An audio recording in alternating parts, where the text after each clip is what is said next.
My sister posted photos of her standing in front of a house with the caption, "My dream house." But no matter how I looked at it, it was my house. So I tagged her in a photo of a 30-day eviction notice. My sister announced she'd finally bought her dream home with a photo tour of my house. Front porch kitchen island, the little cracked tile by the pantry. I kept meaning to replace all of it. Posted like a victory lap. Her friends filled the comments with hearts and "so proud of you." I typed, "Congrats," and hit send before my coffee cooled. She had no idea the deed was still in my name. 2 days later, I was in a Monday stand-up call when my phone started vibrating so hard it walked across my desk. Her name flashed 3 times, then my mom's, then my sister again. I muted my mic and answered on the 4th call. "Jason." My sister said, breathless, "You need to fix something right now." "What happened?" I asked, still staring at my project timeline like it could keep me calm by force. "I went to refinance," she said. "Rates dropped. I'm trying to be responsible. And the bank," her voice jumped an octave. "The bank said, I'm not the owner. They said, ma'am, you're not on the deed." There was a pause where I could hear her swallowing panic. "I don't understand," she whispered like the words were too heavy to say out loud.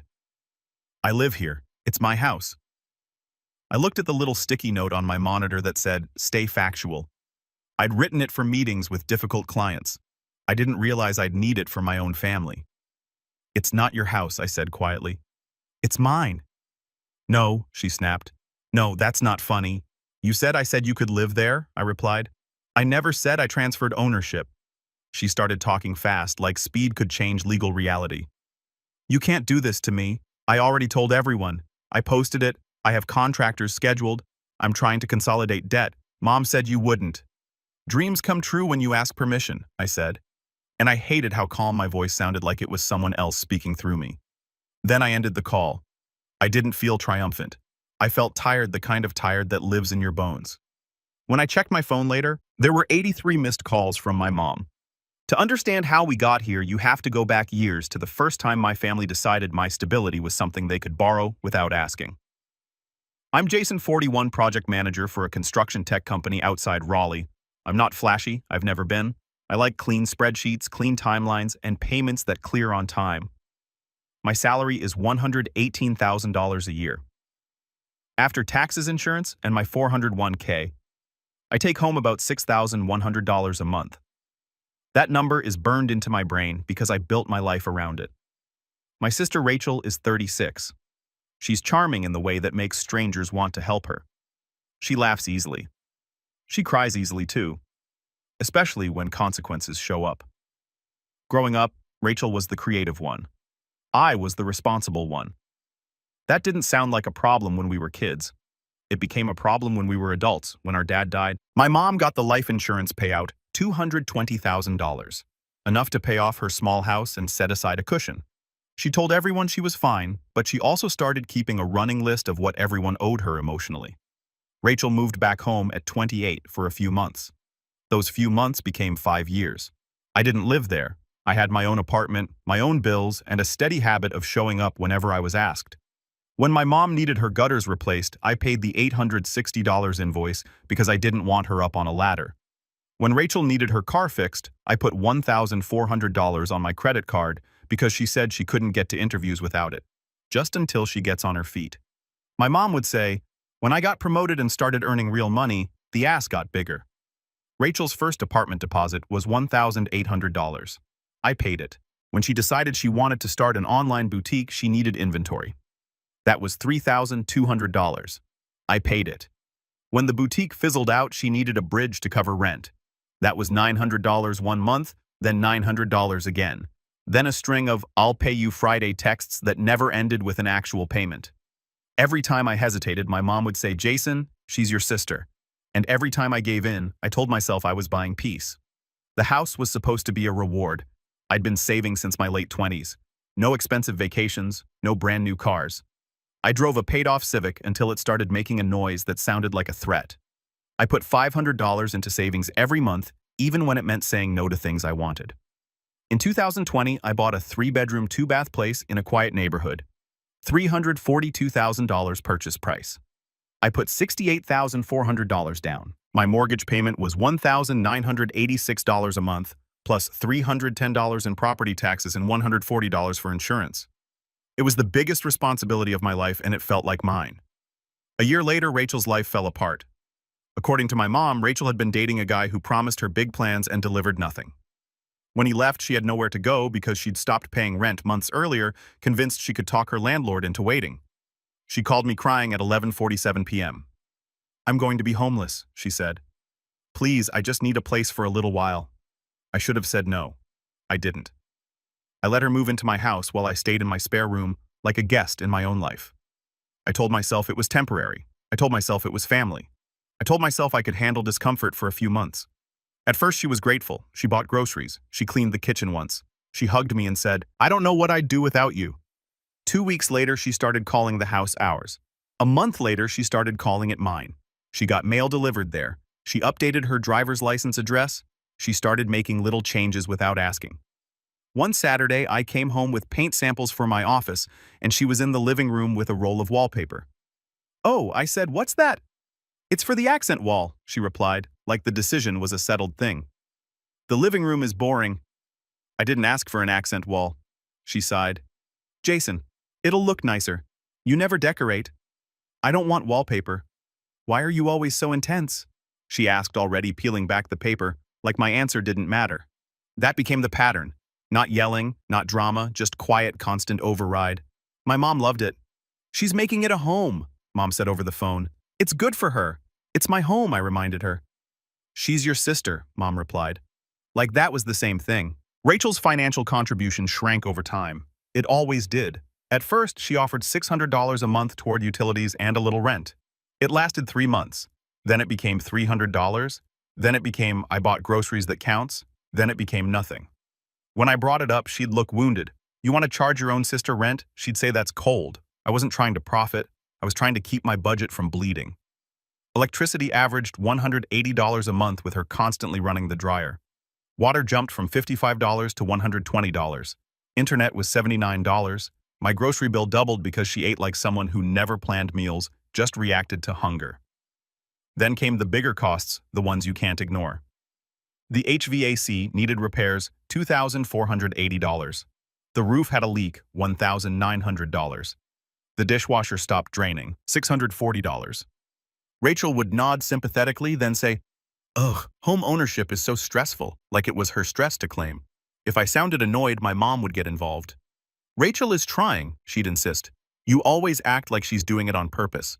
"Mom, she posted a picture of my backyard last week and called it her sanctuary," I said once. "Well, maybe you should be happy she's finally stable," Mom replied. That word again, stable. As if my stability wasn't something I earned, but something that simply existed for other people to lean on. The moment the lines really blurred was the plan. It started as a casual conversation at my mom's kitchen table, the place where most family decisions got made without me. Rachel was scrolling through her phone looking at houses even though she was already living in one. "I just want something that's mine," she said, her voice soft. Mom reached over and squeezed her hand. "You deserve that." Rachel looked at me. "I mean this house. It's basically mine, right? I've put work into it." I stared at her. "It's not basically yours. It's mine." Mom frowned like I'd insulted her. "Jason, she said you're single. You don't need a 3-bedroom house. Rachel needs stability." I felt something tighten in my chest. "I bought it. I said I pay for it. And you're good at that," Mom replied like she was complimenting me. "You're good at carrying things." Rachel's eyes got bright. Hopeful. "Maybe you could just transfer it to me," she said. "Eventually. Not right away. Just when it makes sense." "When does it make sense?" I asked. "Soon," Mom said quickly. "When Rachel is back on her feet." Rachel nodded like it was already decided. "I'll make the payments. I can handle it. I just need a chance." I didn't yell. I didn't storm out. I just sat there hearing the way they were talking about my house like it was a family asset we were assigning, not a contract. I signed a loan. "I'm not transferring the deed," I said. "Not now." Mom's face hardened. "Why are you so difficult?" "I'm not difficult," I said. "I'm being careful." Rachel's smile vanished.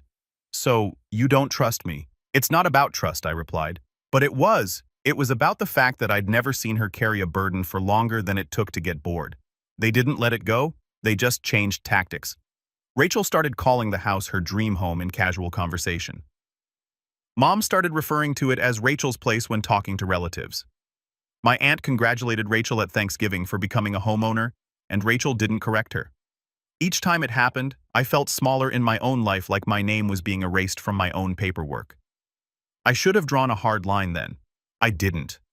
I thought if I stayed calm, if I stayed reasonable, the truth would eventually speak for itself. I didn't realize my family wasn't confused. They were practicing. The post was what flipped the switch. I wasn't even looking for it. A coworker mentioned it casually during lunch. "Hey," he said, chewing slowly. "Isn't that your kitchen?" He turned his phone toward me. There it was. Rachel smiling in my doorway, holding a big cardboard key like someone had handed her a prize. The caption said she'd worked so hard and finally made it. The photos were a full tour: my living room, my backyard, the corner of the hallway where I'd measured the wall for a bookshelf.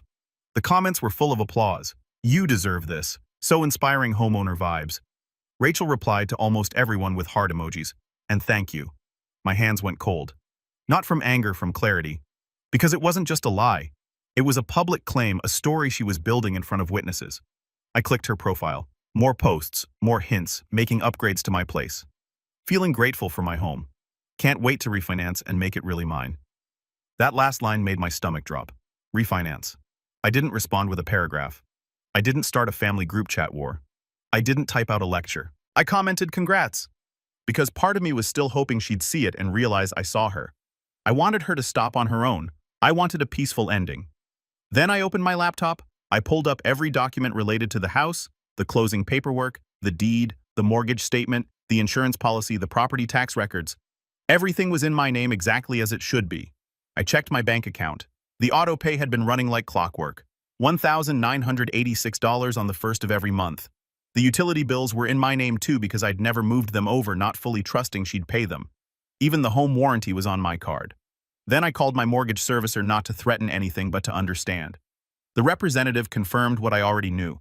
"No one can refinance without being on the deed," she said. "And if someone attempts it, we can note the account, but ownership is clear." After that, I called an attorney. Not to get her, not to punish her, but to protect myself from the kind of mess families create when they decide paperwork is optional. The attorney asked simple questions. Is she paying rent? No. Is there a written lease? No. Has she been there more than a year? Yes. Then you need to treat this like a tenancy, he said. If you want her out, you do it legally. If you want her paying rent, you put it in writing. Either way, you need a plan. A plan. That word was usually something I used for product launches, not my own family, but I wrote one anyway. I drafted a formal lease with a month-to-month term. Fair rent for the area was $2,150, but I set it at $1,200 because I wasn't trying to squeeze her. I just wanted her to participate in reality. I built it like a project schedule. Start date, payment date, late fee, utility responsibilities, maintenance boundaries, no renovations without written approval. I also drafted a notice, not an eviction threat. A simple written notice that if she didn't sign the lease and start paying, she'd need to move out within 60 days. The hardest part wasn't the paperwork. It was the feeling in my chest when I printed it. Guilt rose fast, like my body was trained to protect my family from discomfort. Then another feeling showed up under it. Relief. Because for the first time in years, I wasn't reacting. I was choosing. I backed everything up. Screenshots of her posts, texts where she called it her house, messages from my mom referring to it as Rachel's place. I saved them in a folder labeled House, the same way I'd label a folder at work. Clean, clear, not emotional. That night, Rachel came home humming, swinging a bag of takeout like she'd had a good day. "Hey," she said brightly. "Did you see my post?" "Yes," I replied. She grinned. "It's blowing up. People are so supportive." I nodded slowly. "We need to talk."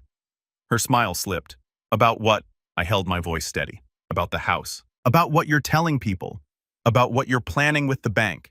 She rolled her eyes like I was being dramatic. "Jason, relax," she said. "It's social media." "It's not just social media," I replied. "It's my name on the deed." She waved her hand. "We're family. It's basically mine." That old sentence delivered like a shrug. Something inside me clicked into place so quietly she didn't notice. I didn't argue. I didn't beg her to understand. I went back to my room, opened my laptop again, and scheduled a meeting. Not with a client, with my family. We met at my mom's house on a Saturday afternoon, the kind of day she liked because it felt normal. The table was set, coffee was poured, the TV was off, which meant she wanted control of the room. Rachel arrived first, confident, wearing a new sweater like she dressed for her own success. Mom hugged her tight. "My homeowner," she said loud enough for me to hear. Rachel smirked at me as I walked in. I sat down without comment and put a folder on the table. Mom's eyes narrowed immediately. "What is that, documents?" I said. Rachel laughed, light and dismissive. "Oh my God, Jason, are you seriously bringing paperwork to a family talk?" "Yes," I replied. "Because this isn't a vibe, it's a house." Mom frowned. "Why are you making this so formal?" I took a breath. "Because Rachel is telling people she owns my home. She's trying to refinance a house she doesn't own." Rachel's face flashed with irritation. "I wasn't trying to refinance behind your back. I was just exploring options. You told people you bought it," I said. "So what?" she snapped. "It's not hurting anyone. It's hurting me," I replied, still calm. "It's creating a story that isn't true, and it's setting me up for a fight later when you realize reality doesn't match your posts." Mom leaned forward. "Jason, you're overreacting. She lives there. She deserves a break." "I gave her a break," I said, "for 18 months. Rachel crossed her arms. "You act like you've been doing me this huge favor. I've been improving that house." "You put wallpaper on one wall after I said no," I replied. "That's not equity." Rachel's cheeks flushed. "Wow!" Mom slapped her hand on the table. "Enough.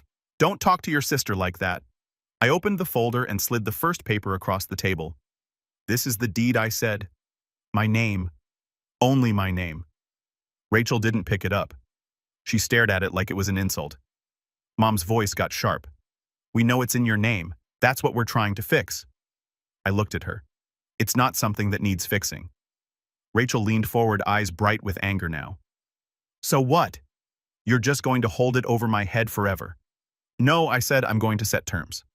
I slid the lease across next. Rachel's mouth fell open. "You're charging me rent." "It's a month-to-month lease," I replied. $1,200 a month.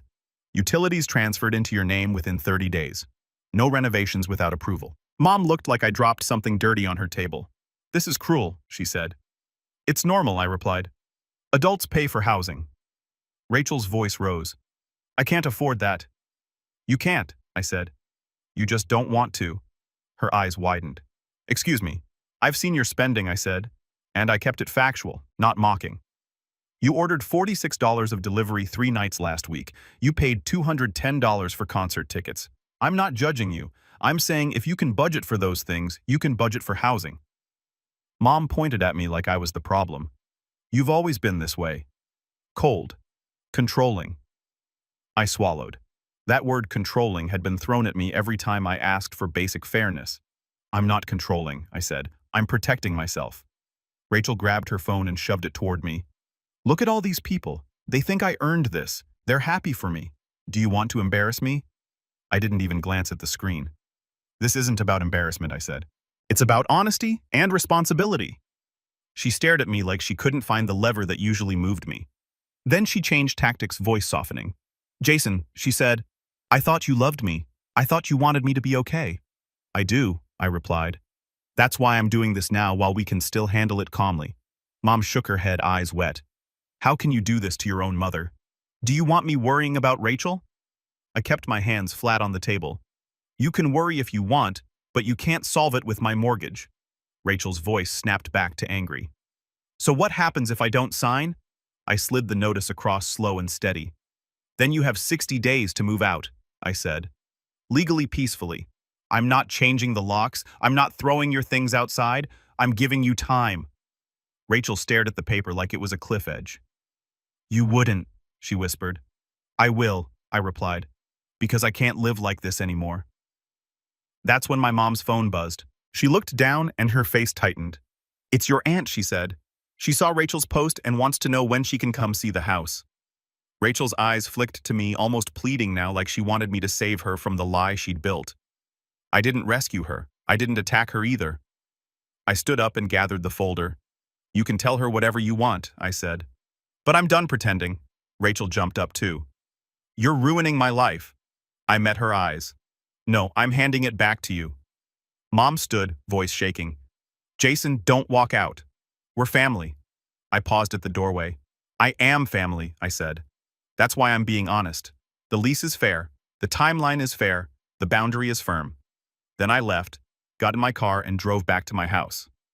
My house. The calls came in waves after that. Rachel texted first angry paragraphs that swung between blame and pleading. My mom left voicemails that started with sighs and ended with guilt. I didn't respond immediately. I waited until my nervous system settled, then answered once clearly in writing. The lease stands 60 days stance. I'm willing to help you find an apartment. I'm not transferring the deed. That was it. A week later, Rachel showed up at the house with my mom. They didn't knock politely. They knocked like they owned the place.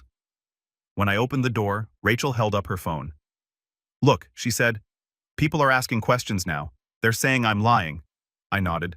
Then tell the truth. Mom's face tightened. Jason? She's suffering. I'm not trying to make her suffer, I said. I'm trying to stop the slow bleed that's been happening for years.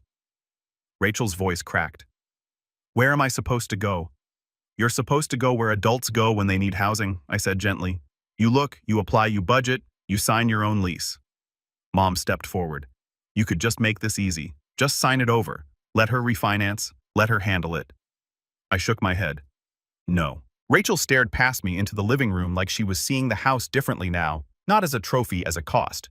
She didn't sign the lease not because it was unfair, but because signing would mean admitting the truth. Instead, she spent the next month trying to pressure me into changing my mind. She told relatives I was holding her hostage. She told friends I was jealous. She told my mom I was punishing her. I didn't argue in group chats. I didn't defend myself on social media. I kept doing the boring, solid things. I paid my mortgage. I saved receipts. I documented every conversation. On day 45, my attorney sent a formal letter reminding her of the 60-day timeline. Clear, neutral language. No threats beyond what the law already allowed, just facts. That letter changed the atmosphere. 2 weeks later, Rachel packed. It wasn't dramatic. It was quiet. She moved boxes into a friend's SUV. My mom stood in the driveway wiping her eyes. Rachel wouldn't look at me. Before she left, she turned once and said, I hope you're happy. I took a breath and answered honestly. I'm not happy about this, I said. I'm relieved I'm finally being honest. She left without replying. Afterward, my house sounded different. No heavy footsteps at midnight, no slammed cabinets, no constant background tension like the air itself was waiting for a fight. I changed the locks not out of spite but out of standard practice. I updated my security system code. I transferred all the utility accounts into my own name again and set up alerts for any changes. My mom didn't speak to me for a month. Then she sent a short text. I miss you. I replied, I miss you too. I can meet for coffee. She showed up guarded like she expected me to attack her. I didn't. I told her I love you. I'm not funding Rachel's life. Those two things can both be true. She didn't like it, but she heard it. Rachel kept her distance. Occasionally, she'd send a message that sounded like it was written with someone watching over her shoulder. Hope you're doing well, I responded politely. Months passed. The story died down. People found new things to post about. Rachel stopped calling my house her dream home because she no longer had photos that matched the claim. I started sleeping better. I started cooking again without rushing. I finally replaced the cracked tile by the pantry. I painted my office the color I'd wanted before I started negotiating my own life. It wasn't a victory, it was a correction. And the correction taught me something simple. If you don't protect your name on the paperwork, someone else will use your stability as their story. What this story teaches us is that family narratives can snowball into real financial risk when no one respects paperwork and boundaries. First, document early. Save screenshots of posts/texts. Keep mortgage and utility records, and reply once in writing with clear terms. Second, put housing in writing. A signed month-to-month lease with a deadline like $1,200 in 60 days prevents "it's basically mine" from becoming a legal mess.